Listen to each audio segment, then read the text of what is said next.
सरकारले अहिले पछिल्लो पटक ट्राफिक नियम उल्लङ्घन गर्नेहरूलाई कडा कानुनी सजाय गर्ने भनेर एउटा चर्चा ल्याएको छ। नियम बनाउने भनेर चर्चा आइराखेको छ। प्रहरीले प्रतिवेदन पनि पठाएको छ।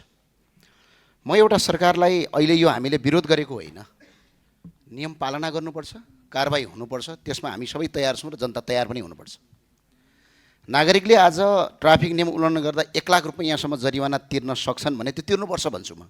तर राज्य चाहिँ जिम्मेवारी हुने कि नहुने, राज्यले चाहिँ जे गरे पनि हुने, त्यो भए हुनाले अहिले यो सरकारलाई म अपिल गर्न के चाहन्छु भने अब हामी अलिकति फरक ढङ्गले जानुपर्छ। के गर्नुपर्छ भने राज्य पनि जिम्मेवारी हुन पर्यो, सम्बन्धित निकाय पनि जिम्मेवारी हुन पर्यो। नागरिकलाई तपाईँको जरिवाना तिर्याइन्छ भने राज्यले अपराध गर्यो भने जरिवाना तिर्ने कि नतिर्ने म एउटा प्रस्ताव पेश गर्न चाहन्छु।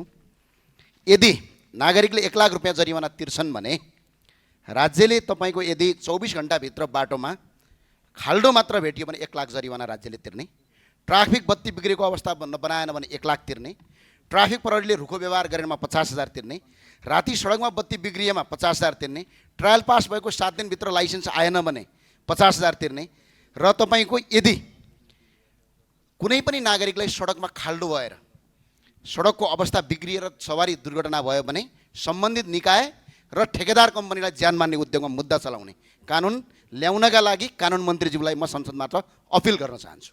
किनभने यो अब बनाउनै पर्छ हामीले, होइन भनेपछि तपाईँको राज्य र कानुन भनेको त सिर्फ जनताका लागि होइन नि त, जनतालाई दण्ड दिनका लागि कानुन ल्याउने होइन नि त।